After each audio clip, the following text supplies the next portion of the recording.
Bem-vindas e bem-vindos a mais um Daria um Livro, programa onde Pedro Pacífico e eu, Sofia Alckmin, falamos de livros, leituras e vários outros assuntos relacionados a esse tema que a gente tanto ama. A cada semana, um convidado diferente, e essa segunda temporada do Daria um Livro conta com o apoio do Iguatemi.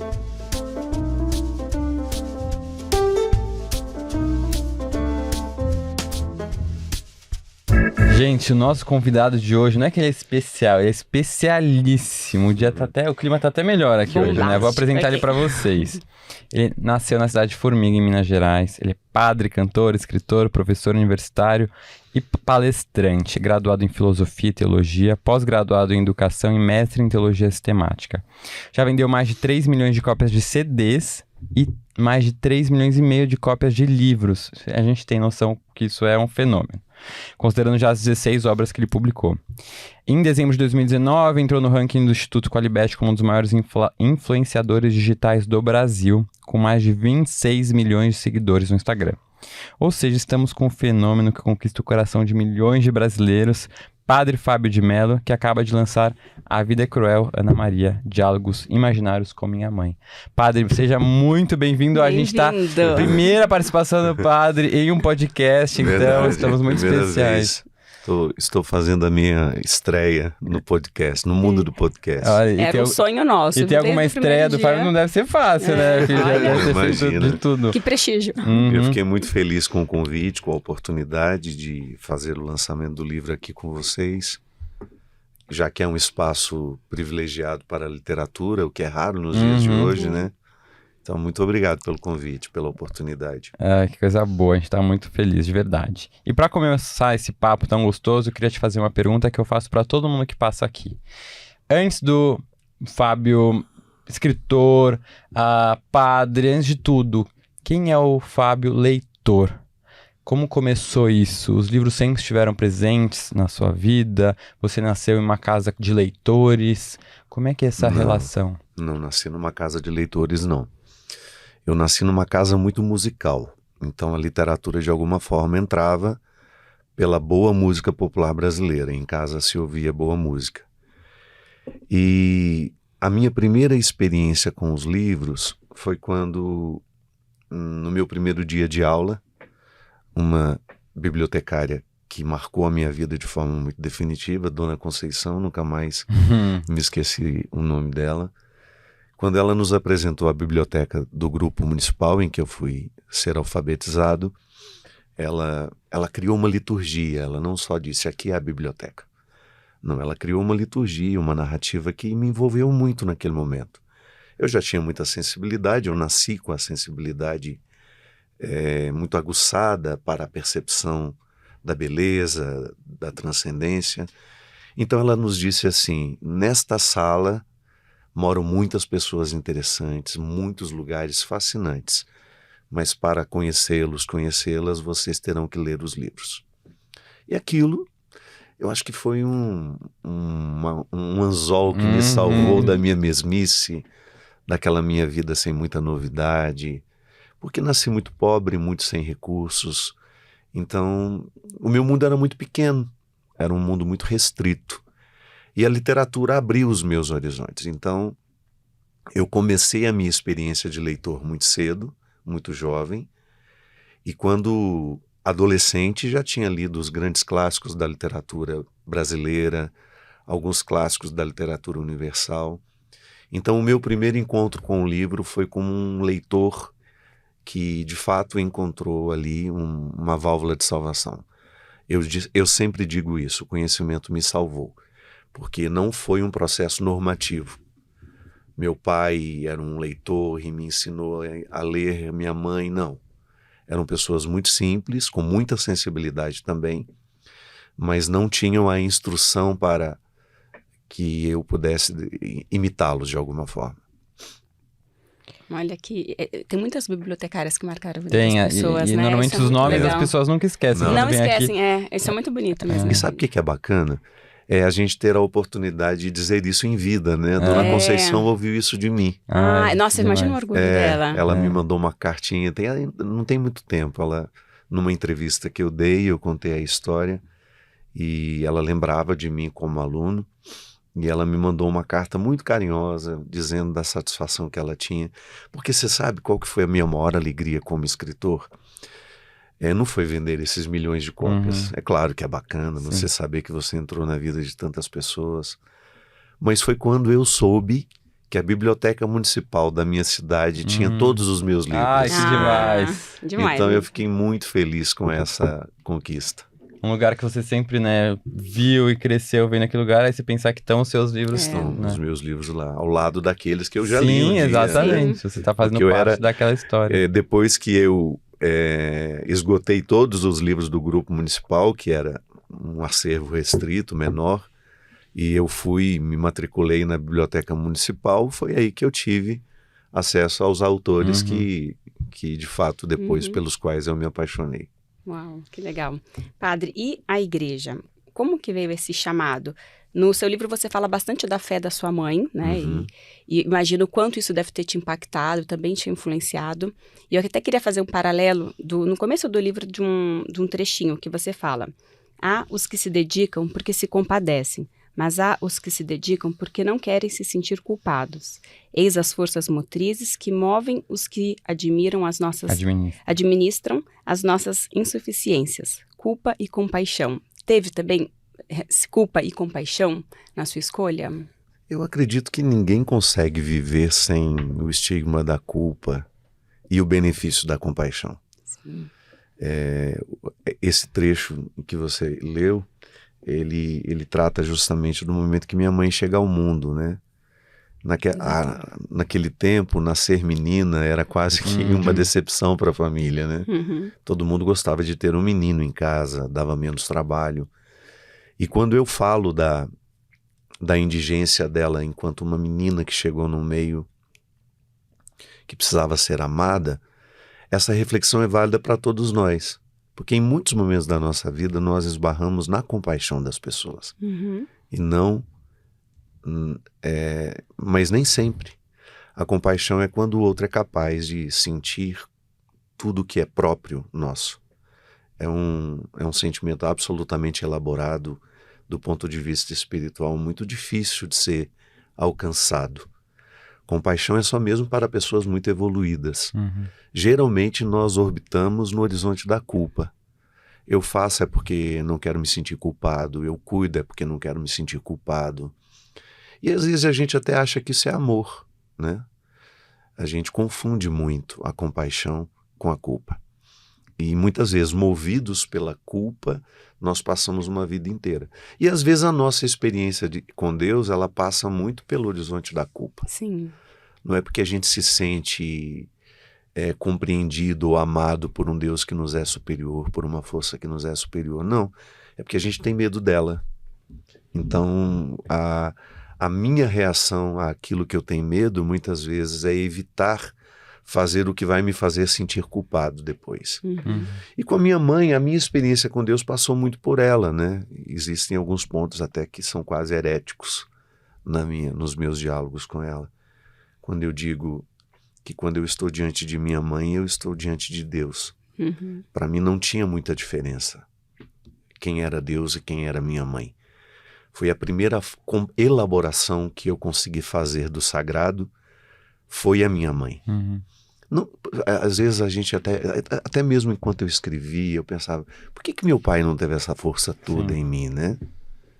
Não sei explicar. Era um grande homem, era um homem maravilhoso, mas a minha mãe, com toda a força da maternidade, com toda a destreza espiritual da mulher, eu acho que a mulher é muito superior a nós, e quando o assunto é espiritualidade, eu acho que a gente aprende muito com vocês o tempo todo a elaborar aquilo que nós não sabemos conceituar, o que a gente não sabe dar nome. Então a minha mãe teve uma grande força, uma grande contribuição na elaboração da minha fé. Mas depois, à medida que o tempo foi passando, que eu fui complexificando a minha fé, porque eu fui estudando, e eu me tornei especialista em religião, e a minha mãe não. A minha mãe continuou sem ler, ela continuou sem ter as mesmas instruções, ela não frequentou as mesmas faculdades que eu. Então, eu precisei, em algum momento, fazer esse comparativo. o que eu tenho de Deus que me foi dado por ela e o que agora é meu e não foi passado por ela, né? E Sim. isso foi muito interessante na elaboração da compreensão de quem ela era.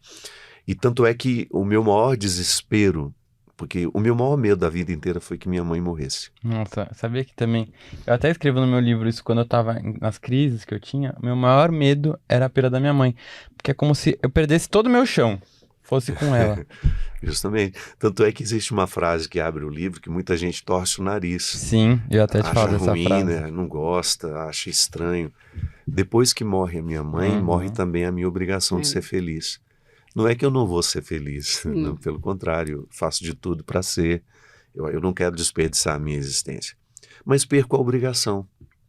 Eu acho que enquanto a nossa mãe é viva, você acaba vivendo muito em torno da aprovação dela. Isso é muito inconsciente, mas acaba sendo uma verdade. E a minha infelicidade naturalmente arrasta a minha mãe comigo. É impossível você ser infeliz sem que sua mãe seja também. É natural que o processo de simbiose que o amor materno filial constrói nos faça ficar dentro desta responsabilidade. Meu Deus, eu não posso. Eu não tinha direito nem de morrer antes da minha mãe morrer. Eu pensava isso direto. Às vezes eu acordava no meio da noite e falei, meu Deus, eu não posso morrer. Enquanto minha mãe existir, eu não posso morrer. Então, algumas pessoas acharam que eu estava abrindo mão da minha felicidade. Não, eu estou apenas dizendo o quanto o amor materno me obriga a dar certo. Sim. Porque eu acho que é uma reflexão crua, difícil de ser feita, mas necessária. Né? Eu acho que todo mundo que tem essa experiência muito próxima com a mãe acaba sentindo um pouco isso. Eu já tinha tratado isso no outro livro meu, que é um livro de contos chamado Orfandade, que é um menino também que, assim que ele sepulta a mãe, ele experimenta a pior tristeza e a maior libertação. É contraditório demais, né?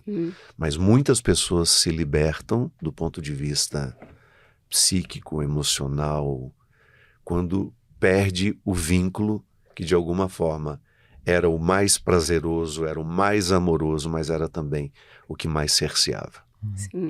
Nada é só luz, nada é só sombra. E você disse desse seu maior medo, né? Você perdeu sua mãe por conta do Covid.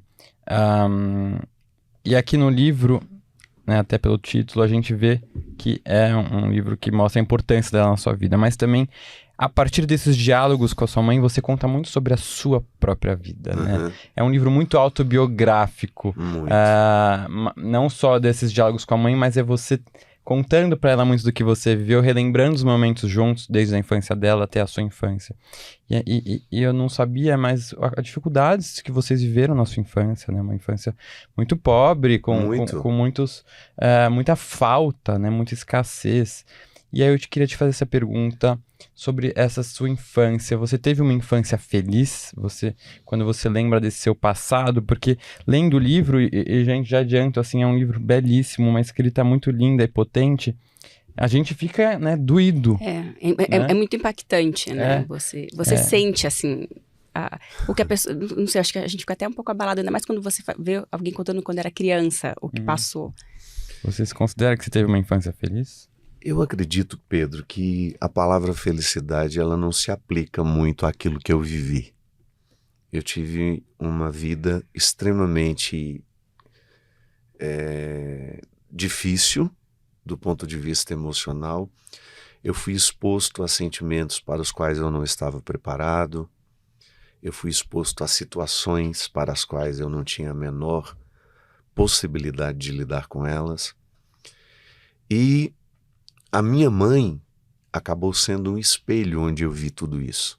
Com o tempo, à medida que eu fui tendo a oportunidade de elaborar o vivido, né? Porque quando você está mergulhado naquilo que você está vivendo, você pouco sabe daquilo que vive. Inclusive, a gente tem até o risco de acreditar no sentimento. Nem tudo aquilo que eu sinto é verdadeiro.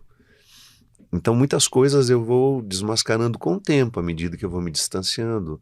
A experiência filosófica me ensinou isso, a experiência na filosofia. Que para eu ter um entendimento de uma determinada realidade, eu preciso viver um distanciamento.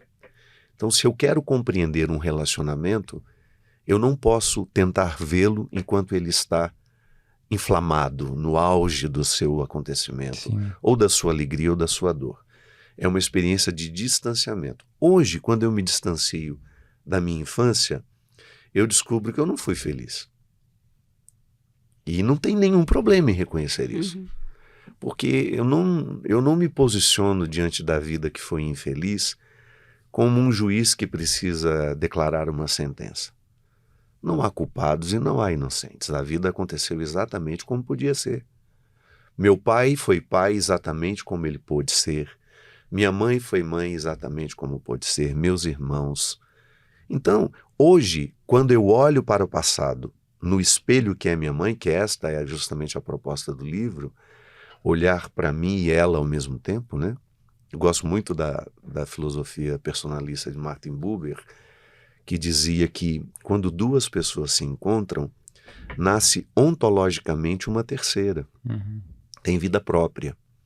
Completamente diferente das terceiras pessoas que nós formamos com outros, com outras pessoas. Então a terceira pessoa que eu gerava com a minha mãe, ela não era feliz. Por quê? Ela era marcada pelo medo, pela insegurança. Eu tive que ser pai da minha mãe enquanto eu era filho dela. Eu tive que ser o sustento dela emocional, tendo apenas 6, 7 anos. Por quê? Ela queria isso? Não. É porque só sobrávamos nós dois. A casa se esvaziava, os conflitos eram enormes, eram muito difíceis. E quando restávamos nós dois, nós tínhamos que organizar aquilo. Então, quando eu comecei a escrever o livro nasceu em 2013, a ideia dele. Eu comecei a escrever e eu percebi que era, na verdade, uma construção muito difícil para mim, porque eu acabava expondo um relacionamento que eu considero muito sagrado, que é o meu com ela. Uhum. Né? E eu tinha muito medo de que isso fosse um processo acusatório, e não é. Não é. Não. É de abluções, é de perdão, Tanto é que o texto que abre o livro, eu convido você a fazer o mesmo, olhar para a sua mãe, Sim. entrar debaixo das saias dela e ver só a mulher que foi sua, porque a minha mãe, ela foi absolutamente minha, completamente da minha mãe para os meus irmãos, porque a terceira pessoa que eu gerei com a minha mãe, ela não gerou com outro filho. Isso é muito bacana, é o inédito de cada um de nós, né? Uhum. E então foi sobre isso que eu quis escrever. E então eu chego à conclusão de que a infância não foi feliz, mas está tudo certo. Uhum. Até aproveitando que você falou isso, eu queria... você falou que esse livro é o mais visceral de todos os que você já escreveu, né? Esse projeto antigo, desde 2013. E é um diálogo aberto, né? De entendimento entre vocês e acontecimentos da sua vida. E como que foi para você abrir tudo isso, né? Essa exposição toda, você que já é uma pessoa conhecida. Esse livro eu entregava, pegava de volta, entregava, pegava de volta, entregava, pegava de volta. Foi um processo muito doloroso. O Cassiano, que é o meu editor, né, que estava comigo na Planeta, no tempo que eu fiquei muitos anos na editora Planeta, era para ser um livro de lá. E eu falei, aí o livro da sua mãe? Eu falei, pois é, um dia a gente publica. Minha mãe era viva ainda. E eu tinha medo do título, porque minha mãe jamais aprovaria esse título. Ela chegou a ler? Não. Nenhum trecho, porque você foi escrevendo ao longo do tempo, ela não chegou a ver nada. Ao longo do tempo. Eu acho que ela nem soube que eu escrevia. Olha. Sério? Mesmo porque esse título é uma espécie de birra, sabe? Sim. A minha mãe não achava a vida cruel.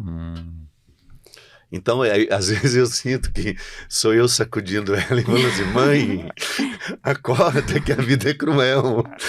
E ela sempre naquela serenidade, aquela paz, aquela tranquilidade. Porque a mulher absolutamente fragilizada que eu conheci na minha infância, Pedro e Sofia, foi muito curada pelo tempo. Então ela foi se tornando uma mulher. Eu acho que o processo religioso dela deu muito certo. Ela foi ficando uma mulher pacificada. E eu, de alguma forma, exemplo, né, de eu fé. fui o Moisés que abriu o mar vermelho dela, porque eu a tirei do meio da confusão. Sim. A minha mãe já era para ter morrido há uns 20 anos. Eu salvei a minha mãe.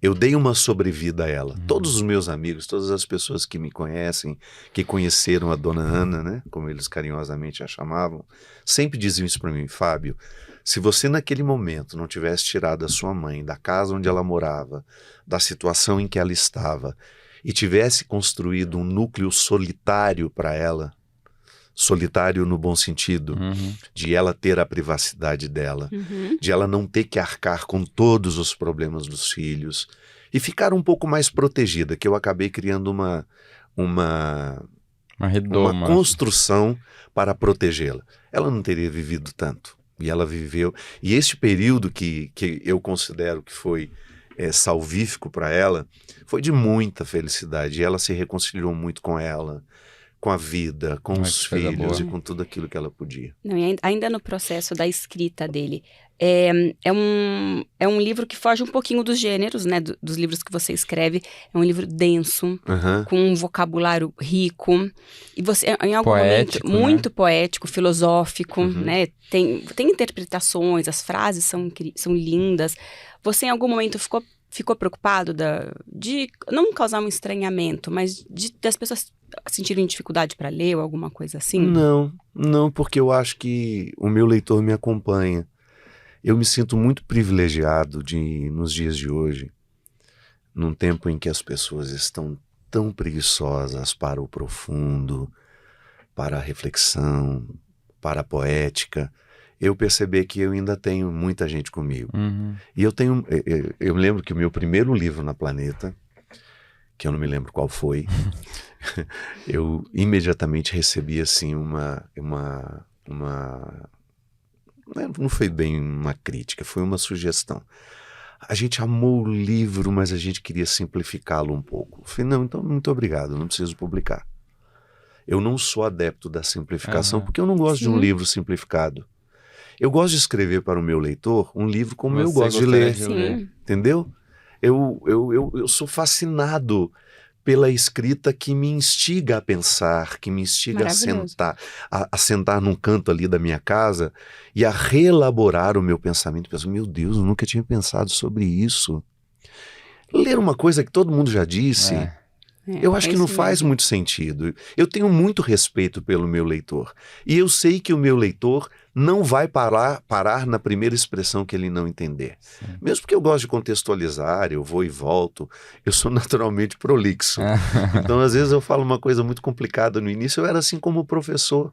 Aí os alunos arregalavam os olhos. Aí daqui a pouco: calma, vocês vão entender tudo. É que a frase é bonita. A frase é bonita. Parem na beleza dela, depois a gente entende. Sim, lindo isso. E, como eu disse, já a leitura é muito impactante. Tem trechos que você realmente se expõe muito, como quando, por exemplo, você era adolescente e disse que quis tirar a sua própria vida. A partir de qual momento você começou a sentir essa dor assim tão devastadora dentro de você? E o que te ajudou a sair a lidar com a depressão, né? Queria que você contasse um pouco, porque eu sei que a literatura teve um papel importante. Teve. Desde muito menino eu me sentia muito angustiado, muito melancólico. E como eu não tinha entendimento, porque não tinha conhecimento, eu gosto muito da expressão de Jesus: conhecereis a verdade e ela vos libertará. Isso é maravilhoso. Porque toda vez que você conhece um pouco de si, você se liberta daquilo que te oprime. Quando eu entendi que tristeza não é doença, foi muito libertador para mim. Eu até conto uma história, né, que eu tinha o hábito de ficar ouvindo Paulinho Pedra Azul, enquanto os meus amigos ouviam Legião Urbana. Não que eu não goste de Legião Urbana, passei a gostar mais tarde. Mas a minha infância foi marcada pelas músicas melancólicas. Eu gostava de ficar, às vezes, fechado ali no meu quarto, ouvindo, lendo. A minha mãe às vezes abria a porta e falava: Fabinho, isso não faz mal? Eu não sabia o que dizer, eu não sabia se fazia mal ou não. O que eu entendia para mim naquele momento, a elaboração que era possível, é que aquela melancolia era tão minha quanto o meu irmão gostava de futebol. Uhum. Eu não tinha como me separar daquela melancolia. E você sabe que quando eu conheci o texto de Adélia Prado, foi absolutamente libertador para mim. Porque a Adélia, inclusive eu tenho a graça de ser amigo dela, outro dia nós dois conversando, e ela também enfrenta os processos de dificuldade dela. E eu falei para ela, Adélia, a gente tem que tomar muito cuidado, porque às vezes a gente está tomando remédio para uma situação que é idiosincrática em nós. Eu não posso medicar a minha melancolia. Sim. É claro que quando eu estive doente, eu percebi que existia uma diferença enorme entre ser uma pessoa melancólica e estar deprimido com síndrome do pânico. Eu não estou dizendo aqui, pelo amor de Deus, que uma pessoa não possa viver esse processo. Da melancolia, sim, processo natural, que nos instiga a criatividade, que nos mantém vivos, ela sim pode evoluir para uma tristeza. Ou seja, por um desequilíbrio químico, por um acontecimento, uma perda que a gente não consegue elaborar. Então, eu estive uma vez doente. Uma única vez eu estive realmente doente e precisei ser tratado. As outras vezes, não. Foi essa vez da adolescência ou não? Não. A adolescência foram crises normativas, que depois que eu estudei psicologia, eu entendi que aquilo fazia parte do meu processo. Era minha autorrevelação. A tendência ao suicídio é uma característica da minha família, da família da minha mãe. O meu avô, o pai dela, tentou se matar. Alguns irmãos meus tentaram se matar. Então é uma coisa que eu tenho que manter muito cuidada, né? Uma realidade muito cuidada, por quê? Isso é genético. E eu tenho como, por meio da epigenética, transformar isso. Por meio de hábitos, e eu cuido muito da minha saúde para que eu esteja sempre em dia e isso não vire uma doença em mim. E você falou da Adélia Prado, né? Tem um trecho que eu gostei muito do livro que foi enxaguando a minha alma no rio das palavras que eu redescobri o meu lugar no mundo. Fala um pouco mais desse papel da literatura. Até se traz uns outros autores, né? Drummond, Veríssimo. De que forma você acha que a literatura pode ajudar uma pessoa a se encontrar e se conhecer melhor? Olha, a literatura, ela é um tratado antropológico. Você pegar um autor bom que observou bem o humano, ele tem 1000 respostas que muitas vezes nós procuramos nos nossos processos terapêuticos.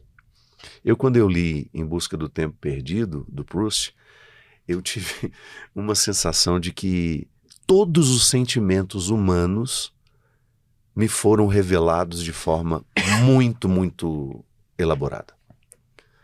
A descrição que ele faz do ciúme que Charles tem da sua mulher, e Proust ele leva quase que 30 páginas para falar de uma xícara saindo do lugar. Então tem que ter muita paciência, né? Então a experiência de você perceber que na literatura nós nos entendemos é maravilhosa. Onde é que eu faço terapia? Lendo. Eu fiz um processo terapêutico uma vez formal. Claro, acho válido, recomendo, mas para mim, eu me curo muito mais lendo, me entendendo por meio da literatura do que de qualquer outra forma. Então, quando eu conheci Altran Dourado, meu Deus do céu, eu tive uma revelação da minha alma. Um autor que descreve o sentimento humano exatamente como nós sentimos e não sabemos dizer. Porque qual é a grande vantagem da literatura? E quem tem o privilégio de ser um literato? É descrever o que os outros sentem, mas não sabem dizer. Exatamente. Né?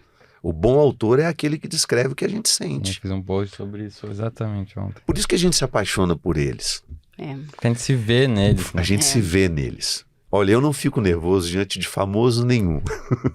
De verdade, já encontrei muitos famosos pelo mundo E não faço nem muita questão de, ai meu Deus. Agora, quando eu estou diante de um escritor que eu gosto, eu perco as palavras. Eu fico sem saber onde pôr as mãos, eu fico sem saber como me comportar. Quando eu conheci o Walter Ugumãe, eu quase desmaiei, eu acho.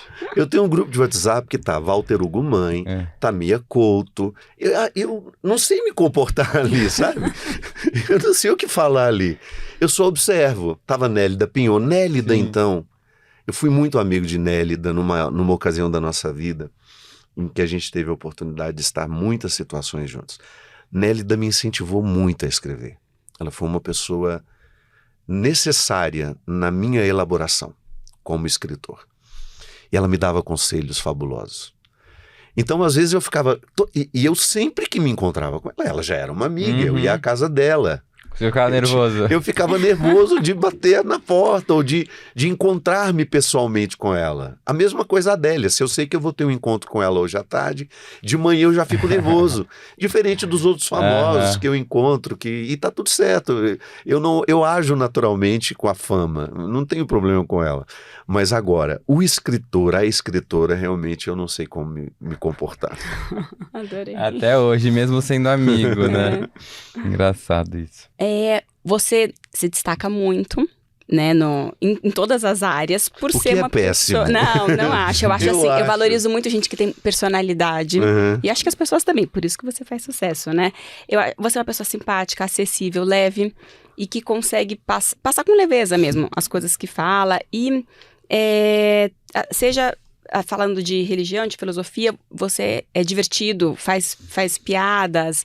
Como que tá fora do estereótipo do que seria um padre, né? Porque eu acho que as pessoas imaginam uma pessoa mais séria, mais reservada, e daí você completamente fora desse estereótipo, né? E eu imagino que existe até um certo preconceito de uma turma, né? E porque a gente vive numa sociedade conservadora, né? Então, como é lidar com isso? Você sabe que no mesmo estereótipo está o escritor.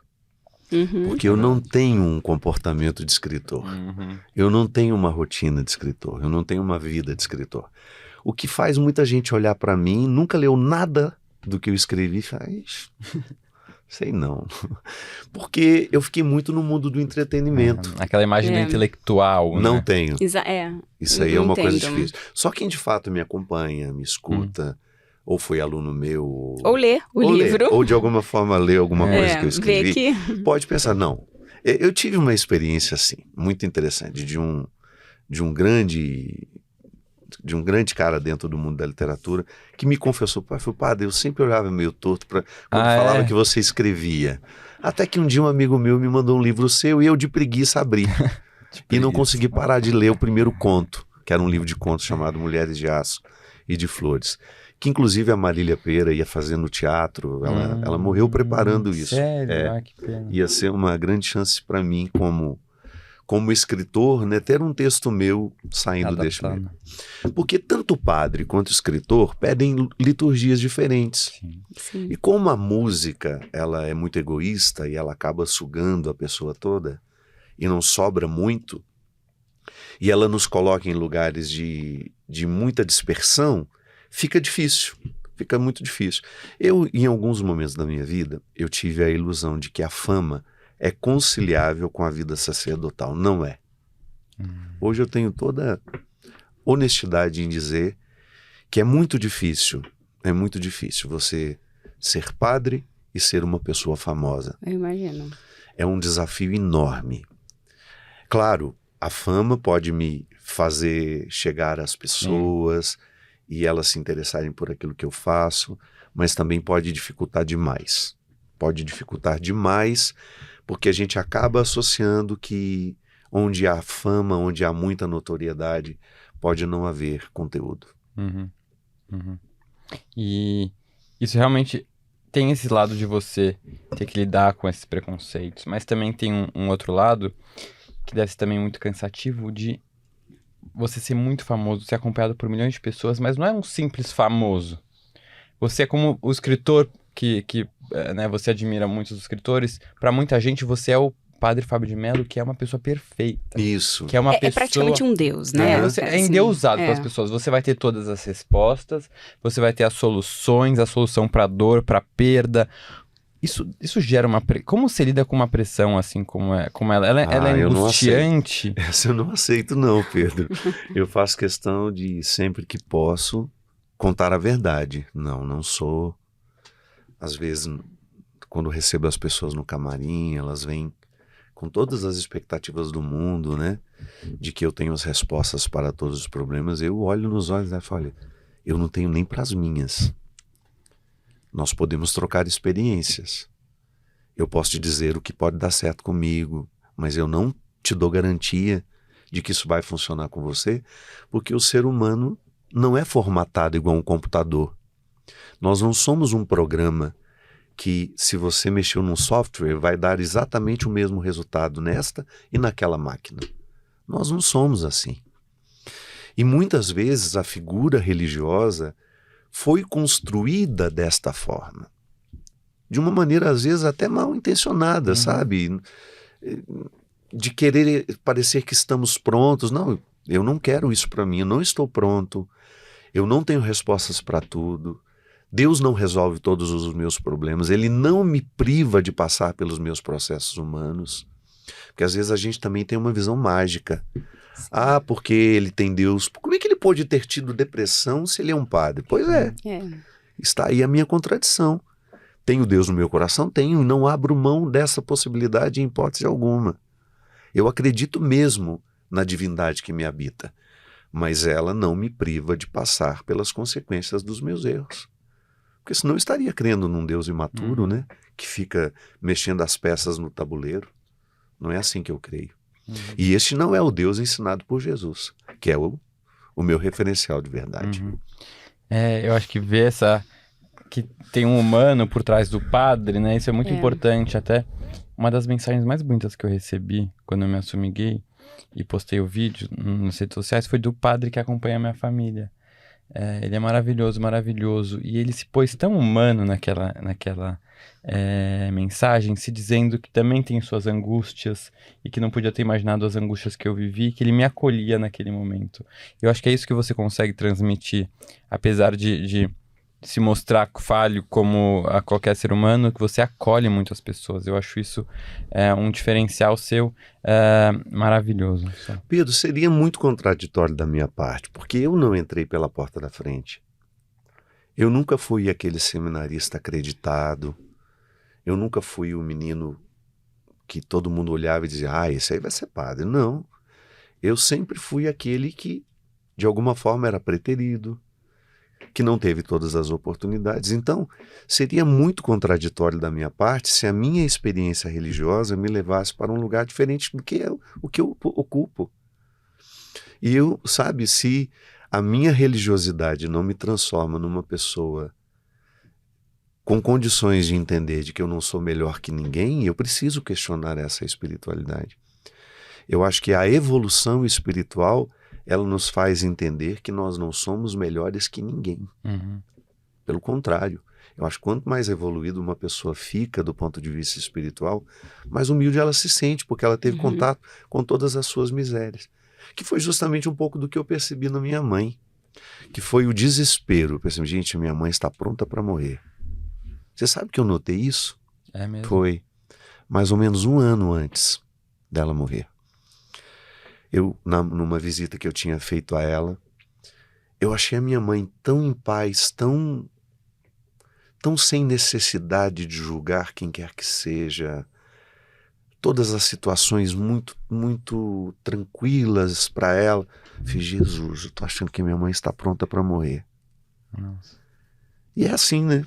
À medida que a gente vai evoluindo, a gente fica pronto para morrer, né? E quando ela faleceu, esse maior medo que você tinha da perda dela se confirmou no sentido de você se ver sem chão? Como é que você vivenciou esse processo do luto? Como foi isso para você? Da pior forma, né? Porque quem perdeu uma pessoa no tempo da Covid sabe do que eu estou falando. A minha mãe morreu às 9h15 da manhã, 9 horas da manhã.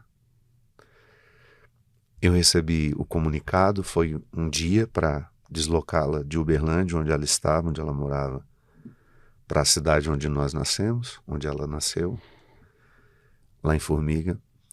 Eu me lembro que eu estava em Indaiatuba, eu decolei, fui para lá, pousei lá por volta de 6:30 da tarde.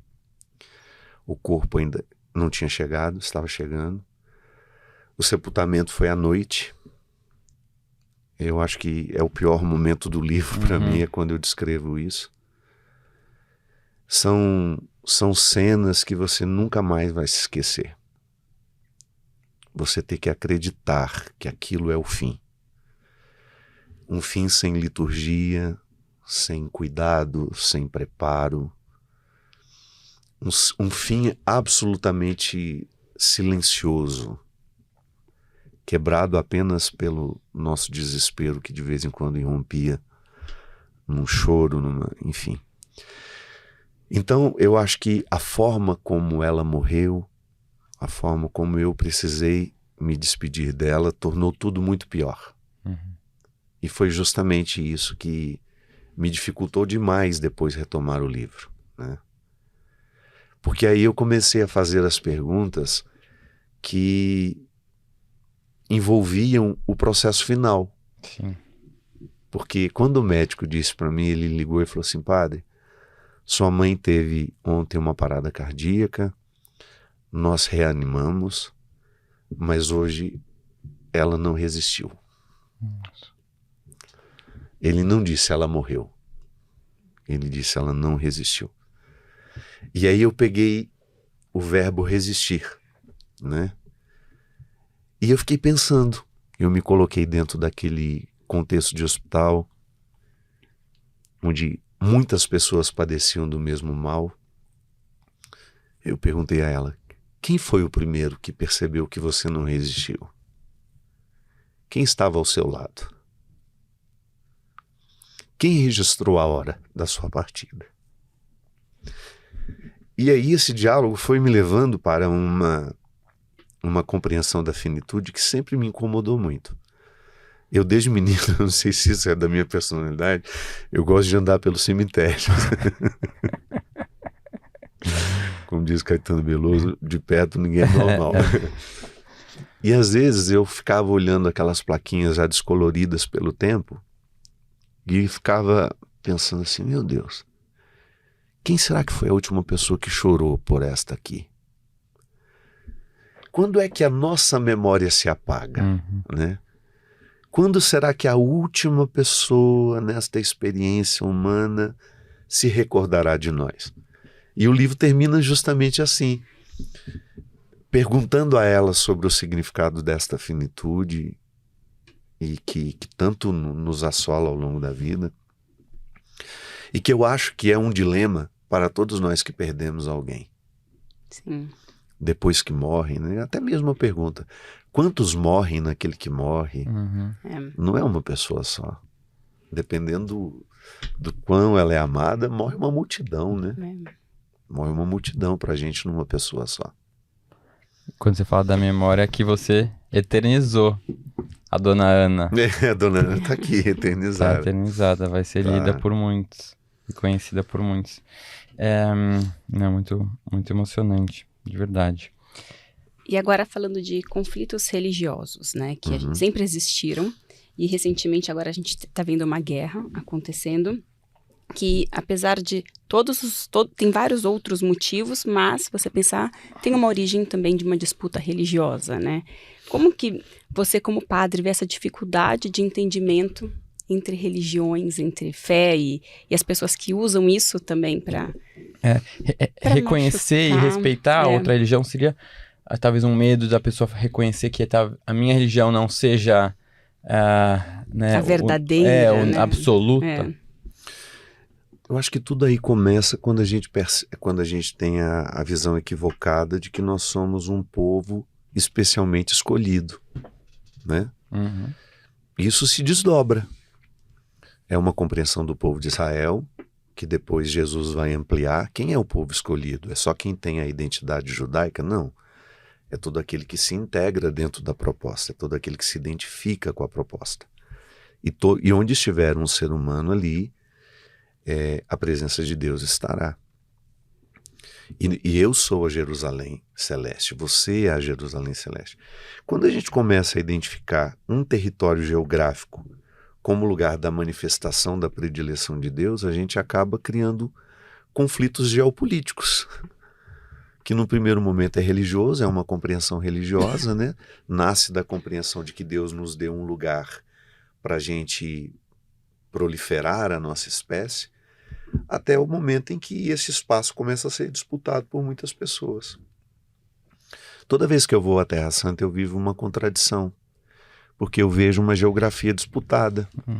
Você entra dentro do Santo Sepulcro, existe lá os gregos ortodoxos, você tem os gregos, você tem os ortodoxos, você tem os católicos romanos, todos disputando o mesmo espaço. E não é uma disputa bonita. Não é um cuidado que fala assim, olha que bom, meu irmão, nós estamos aqui cuidando do espaço que tem valor histórico, teológico para nós. Não. Às vezes é dando uma vassourada no outro porque você passou a vassoura dentro do meu território. Então, toda e qualquer compreensão religiosa que passe pela geografia poderá ser perigosa. E não é sem motivo que nós cristãos temos uma libertação que nos foi feita por Jesus no momento em que ele encontra a samaritana, que é uma mulher que não podia entrar no templo porque era samaritana, porque era mulher. E Jesus diz para ela, olha, quando você quiser estar no lugar sagrado, você não precisa ir a lugar nenhum. Basta você fechar os seus olhos e você estará diante do sagrado. Aí você poderia dizer, então a gente pode relativizar a geografia?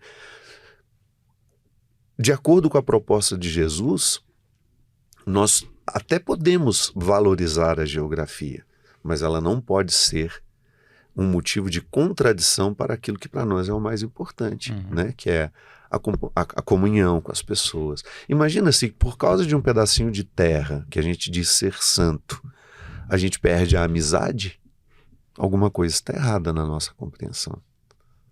Eu já estive na faixa de Gaza. Já. E eu não sei se eu já tinha visto na minha vida uma tristeza maior. É muito triste. Eu fui levar uma ajuda humanitária aos cristãos que moravam lá, visitei a comunidade das irmãs de Teresa de Calcutá, que vivem lá, e elas têm um trabalho lindo, inclusive, cuidando das crianças muçulmanas que são rejeitadas, né, pelas doenças que possuem. É um lugar de muita tristeza. Então, hoje, o conflito que nós temos no mundo é justamente o resultado de muitos anos de história, de uma compreensão de um Deus que privilegia um povo em detrimento de um outro, né? Acho que a gente precisa evoluir para entender que cada um deveria ter o seu lugar e esse lugar deveria ser respeitado. E sobre cada um ter o seu lugar, né, e até pensando, né, em Jesus como um homem que acolhia o diferente e respeitava o diferente. Recentemente teve um tema polêmico, que foi a mídia, sobre uma mulher que teria ido para um retiro espiritual em busca de uma cura gay. E ela retornou e depois de um mês ela tirou a própria vida. Por que a religião ainda é usada pelas pessoas para atacar quem é diferente, né? Para usar como tentar culpar o outro por cometer um pecado, né? Isso não seria contraditório com essa própria sensação da comunhão das pessoas, né? Do acolhimento? Religião depende muito do livro que a gente leu, Pedro.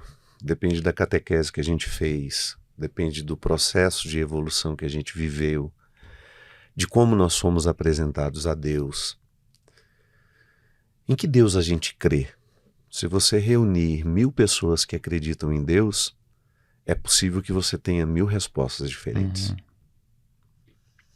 Então, eu acho que o processo de conversão, quando a gente se diz cristão, a gente tem que ter como referência Jesus.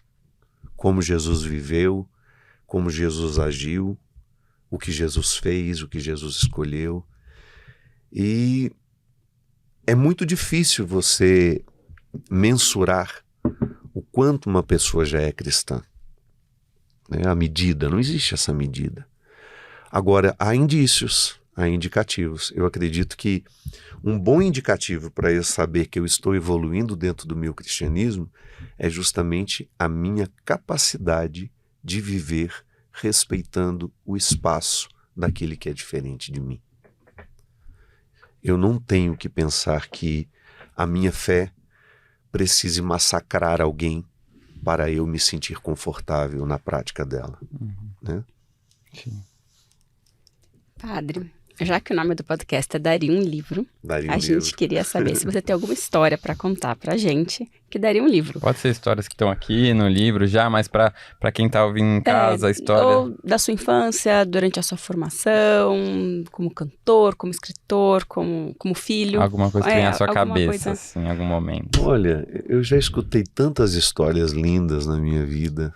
Eu sou um homem privilegiado, porque no exercício do sacerdócio eu acabo despertando nas pessoas a confiança.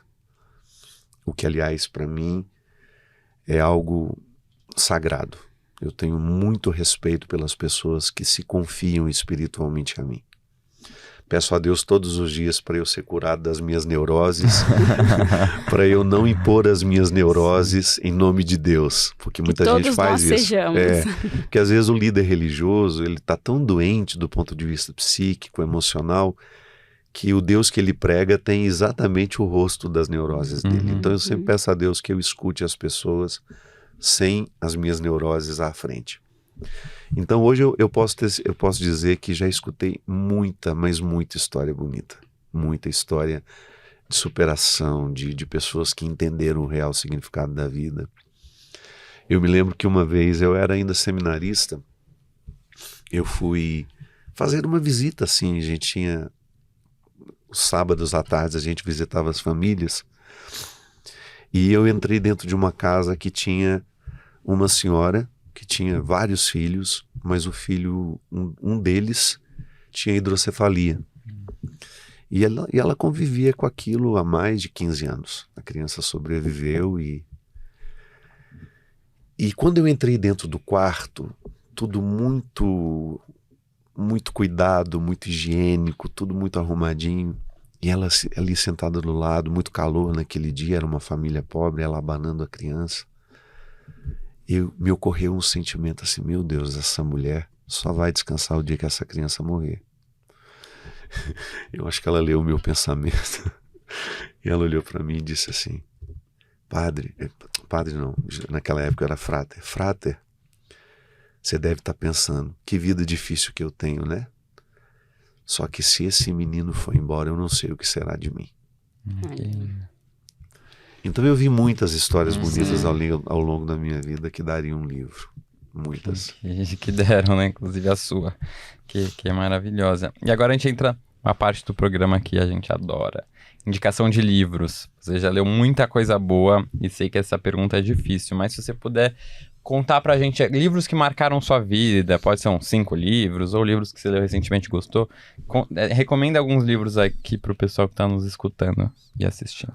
A Ópera dos Mortos, Altran Dourado. Acabou de ser republicado.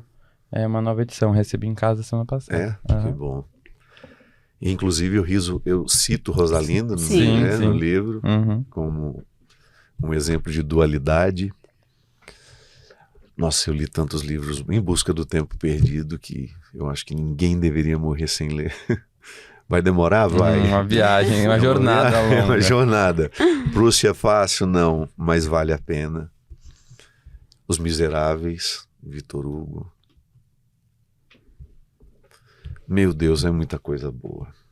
Adélia Prado, Quero Minha Mãe. Você tem o hábito de ler hoje em dia? Você tem Nossa, tempo? O tempo todo. Eu só viajo lendo, Pedro. É mesmo? Eu não faço outra coisa. Só viajo lendo. Toda e qualquer oportunidade que eu tenho, estou com um livro nas mãos. Que bom. Porque o celular nos roubou muito tempo, né? Muito. Não, é um horror. O celular nos rouba muito. É um vilão. E eu acho que a gente precisa criar um antídoto para isso, porque senão você vai ficar eternamente um resgate, né? Lendo, que você nem lê a matéria toda, né? Você só lê a chamadinha. Ninguém tem paciência para nada mais. E como eu sei que os meus processos humanos estão muito ligados à minha capacidade de permanecer, eu tenho muito medo de daqui a pouco eu não ser capaz de lidar comigo, que sou essencialmente artesanal. Sim. Eu tenho uma frase que eu gosto muito de dizê-la. embora eu seja um homem absolutamente estou imerso na tecnologia, no mundo contemporâneo, eu sou tão rudimentar quanto uma roda d'água. Não mudou nada.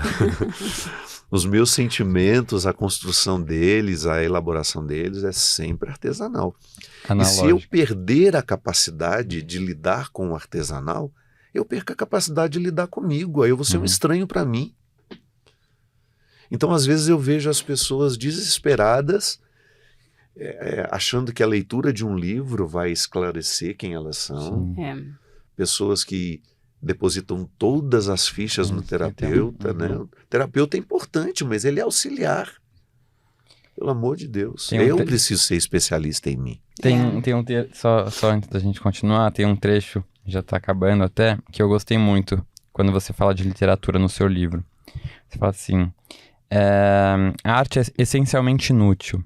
Ela não deve ser recrutada como forma de produzir engajamentos, nem condicionada por finalidades específicas. O artista cria porque não se sujeita a ter somente a realidade, mas há obras que dilaceram o mistério humano, expõem as vísceras da nossa verdade.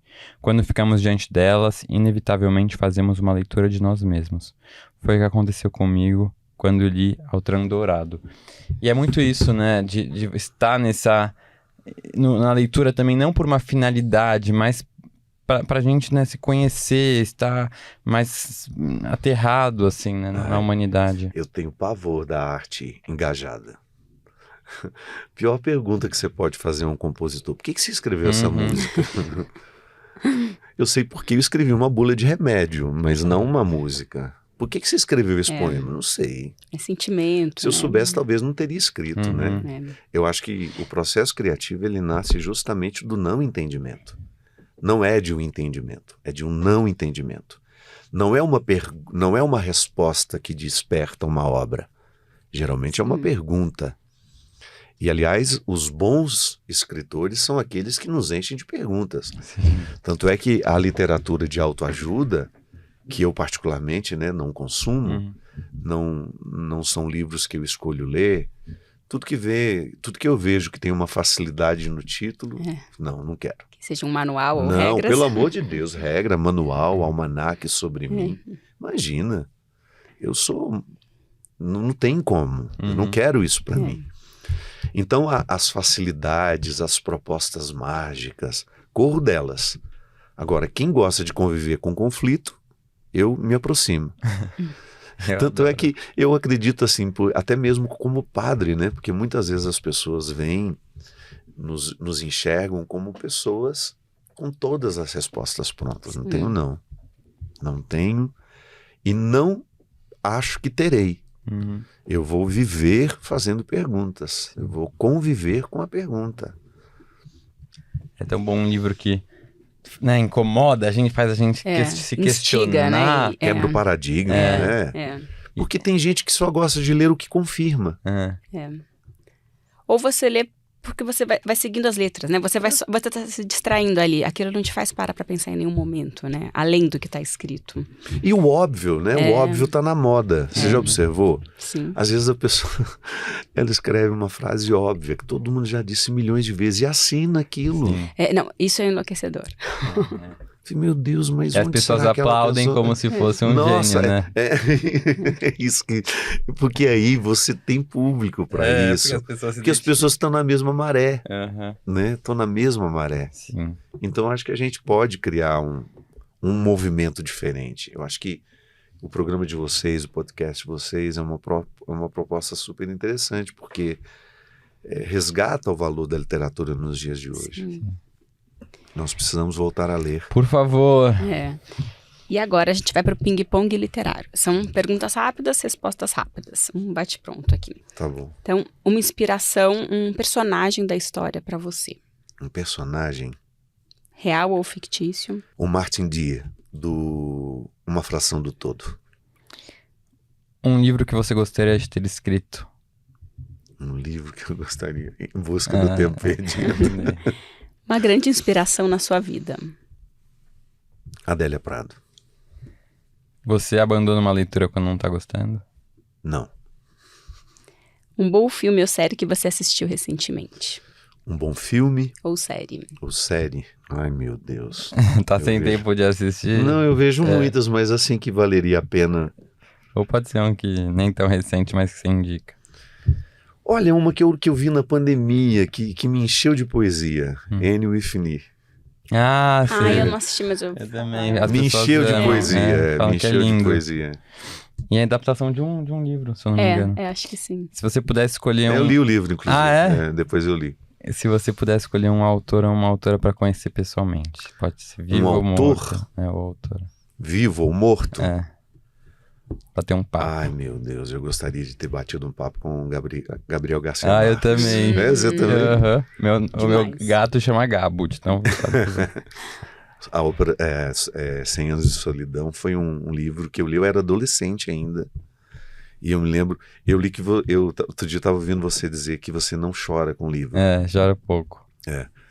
Eu me lembro que o final de 100 Anos de Solidão, eu tinha uma experiência sensorial tão intensa, que era choro, fui ficando arrepiado à medida que ele foi descrevendo aquele final. Impressionante. Marcou. Nossa, eu vi personagens. Uma comida que ama? Arroz, feijão e chuchu. Um destino inesquecível. Um destino inesquecível. Lourdes, na França. Grandes autores usaram pseudônimos. Qual seria o seu? O meu? Nossa. Padre Aurélio. Seu gênero literário favorito? Romance. O que você está lendo agora? Eu estou terminando Uma Fração do Todo. E qual será a sua próxima leitura? Próxima leitura eu quero reler Os Irmãos, do Dostoiévski. A gente vai te ajudar também. A gente sempre dá um livro de presente pro convidado. Fica mais uma sugestão de próxima leitura Aqui é uma também. leitura. Vamos ver, talvez você já tenha, né? Não sei, mas se não tiver, se tiver, a gente Eu vou troca. fingir surpresa. Tá. A gente pensou que tem tudo a ver, né, com você. Sim. Não tenho não. Agora já não vai saber se é verdade. Então eu vou lê-lo antes do Dostoiévski. A minha mãe, pro pessoal que tá de casa, a minha mãe é a minha filha, do Walter Guimarães. Que é um pouco do que você fala, né, em vários A gente momentos. pensou um pouco dessa inversão de papéis. Em algum momento na vida que de mãe, de pai, você passa a ser filho e o filho passa a ser pai também. É assim também? É. É interessante isso, né? Porque nós somos tão acostumados a viver o papel definido que quando você experimenta a variação dele, sou estranho. E eu não sei, eu acho que o processo natural é justamente a variação. Em muitos momentos Uma evolução do relacionamento, uma evolução do né? relacionamento, Esse aqui, olha.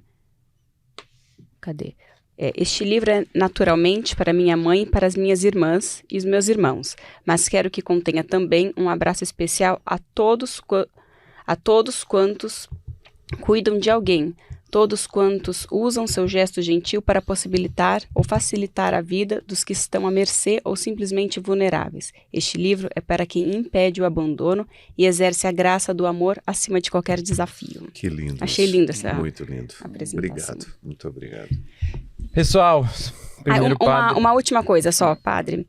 Ia pedir para você abençoar todos nós. Olha, equipe, claro. todo mundo que está aqui, todo quem está nos assistindo, uma bênção sua, por favor. Claro, com certeza. Também faço questão de dizer que a bênção não é uma mágica. Padre não tem o poder de fazer mágica abençoando as pessoas. O que a gente faz é acordar a bênção que já existe em cada um de nós. Lindo. Então, eu acredito que cada um tem a sua porção do sagrado. Deus tem um jeito de estar no mundo a partir de você, a partir do Pedro. Mateus, não é isso? A partir do Mateus, a partir de mim. E ele tem um jeito único de ser no mundo por meio de cada um de nós. Se eu abrir mão de não fazer isso, ele não aparece com o meu rosto. Mas toda vez que eu me disponho, ele tem o meu rosto por onde eu vou. Então agora, neste momento, você que nos acompanha, que o rosto de Deus que há em você possa se manifestar ao mundo. Em nome do Pai, do Filho e do Espírito Santo. Amém. Amém. Amém. Obrigado. Obrigada, que final maravilhoso. Nossa, muito lindo, amei a ideia. Padre, mais uma vez, muito, muito, muito obrigado. O papo foi maravilhoso. Queria agradecer a você de casa por ter mais uma semana acompanhado a gente. Toda terça-feira tem episódio novo, especial. Queria fazer um agradecimento também ao pessoal do On The Nose, da edição Space House e também a assistência da Catarina Matavelli, que fizeram esse episódio possível. Semana que vem tem mais. Obrigado, Padre. Obrigada, Sof. Padre. Obrigado, foi um Pedro. prazer. Obrigado, Sofia. O prazer foi todo meu. É isso, Até pessoal. a semana que vem. Pessoal. Leiam o novo livro do Padre Fábio de Mello, que tá maravilhoso. A Vida é Cruel, Ana Maria. Beijo.